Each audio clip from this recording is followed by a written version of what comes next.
everybody, this is Dr. Gina Nelson, and this is our third episode of Real OBGYN, because that's what I am. This episode is about how to go to work during quarantine. Now, those things would seem to be mutually exclusive, but there are some of us who do need to go to work. A lot of first responders need to go, but also essential workers like law enforcement, utilities workers, and medical workers of all kinds. Also grocery workers, people who help us keep our pantries full and keep us eating, not to mention utility workers and so forth. There are many others. I have some suggestions for all of you as I contemplate my return to the hospital this next Monday. We're going 2 weeks on, 2 weeks off to always have a pool of unaffected doctors. So this last period I've been on on the bench, and I'll go back onto the bench for 2 weeks this next week. So there's two things. You have to have an appropriate mindset when you go back to work, and also you need to know about some practical tips. Number one, as far as mindset is concerned, when you think about quarantine at home or shelter in place, it really means you're trying to minimize contact with people outside of your household unit or your family unit, or however you think of it. The thing that a lot of people are not focusing on is that this standard for the whole entire unit needs to be high and uniform. Everyone needs to social distance, everyone needs to hand wash, everyone needs to sanitize at all the appropriate intervals. And if one person deviates from the algorithm, then all bets are off and everyone can be exposed. And I know this level of stringency is sort of daunting, intimidating, but it's really important that you know how not to break the system. On the other hand, executing this is not rocket science. None of the things that we are being asked to do are difficult or complicated or expensive. The first question when you think about returning to work is, how will you affect your household unit? Well, you'll be the one that affects it the most because you're the one going back and forth from the closed system, potentially bringing in virus. So number one, should you be working? Here, I think it's wise to talk to your doctor and determine whether or not you fall into a special high-risk category. And between the combination of your particular health situation, whether you're high risk or immunocompromised, and your particular line of work, there needs to be a joint decision made as to whether or not it's appropriate for you to be working at this point. You may not be in a necessary category, or you may be too high risk, or there may be enough of you there already. So, and there may be sick benefits for which you may qualify. Your local job office would be the resource there and have insight into that matter. So let's say you do have to work. Okay, that's fine. Point one is, has your employer made arrangements for you to be safe at the workplace? If not, then that needs to be addressed in some manner, probably with your immediate supervisor initially. Here are my suggestions, and they're fairly involved. Before you go to work, make sure that you have your own variety of what we call personal protective equipment, or PPE. Now, medical PPE is very specific. For ordinary patient care, we have masks, and this is a dandy little homemade version that I have come up with. People are sewing them across the country, and these are not meant to shield against virus. They're meant to shield against droplets. And according to most authorities at this point, it's the droplets that carry most of the virus, rather than an aerosol. For an aerosol, those of us who are in high-risk situations with high-risk patients use something like this, an N95 mask. And if you have any of these hiding in your wood shop, please, please, please excavate them carefully and give them to the medical frontline caregiver of your choice. And if you don't know who to give them to, just take them to your local emergency room. They will be exceedingly grateful since supplies are in very short supply.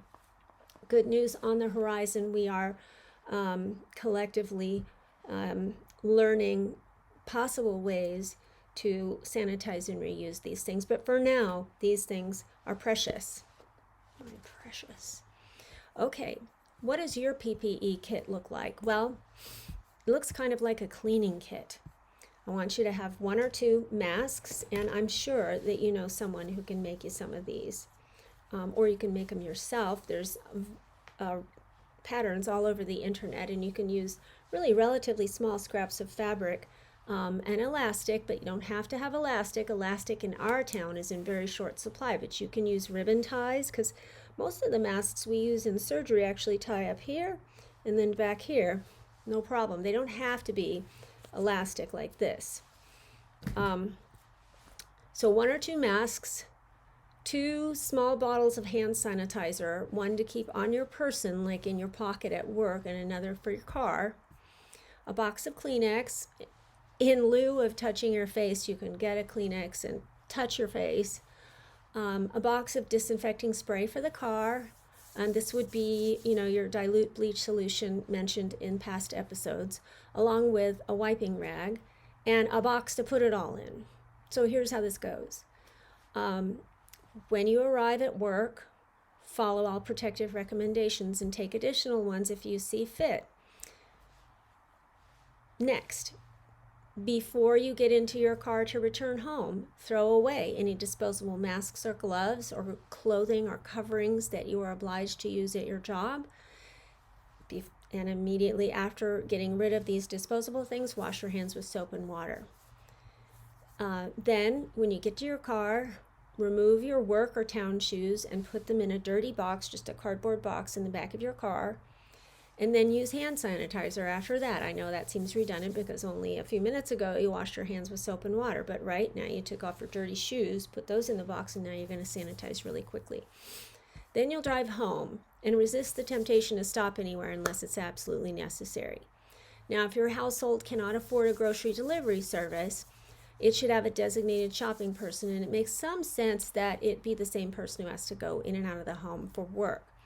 This has to be a person who's going to take all the recommendations really seriously and execute them accurately. So that makes sense. Now, when you arrive at home, before you get out of your car, take your rag and your sanitizing solution and wipe down the areas of the car which you have contacted. Take off your home shoes at the door, since no one should wear shoes in the house anyway. And then head straight to your laundry room. Take off your work clothes and bring your cleaning rag that you wiped the car down with and throw it in a load and run it. Hot water, as hot as your machine will go, and the usual laundry soap. And I know this isn't going to be a full load. That's okay, but this is a special case. So those things are going to get washed. You'll have time to also stick them in the dryer before you go back to work the next day. After you're through getting rid of the dirty things and turning them on to wash your hands with soap and water, and I should add, spritz down the laundry equipment. Now, here you are standing in the laundry room without the clothes on that you had. So maybe next time, hang up a clean robe in the laundry room so that you can get to your room, get clean clothes on, and spend the rest of the evening home with your family without worry about bringing the pathogens home from work, the viruses home from work.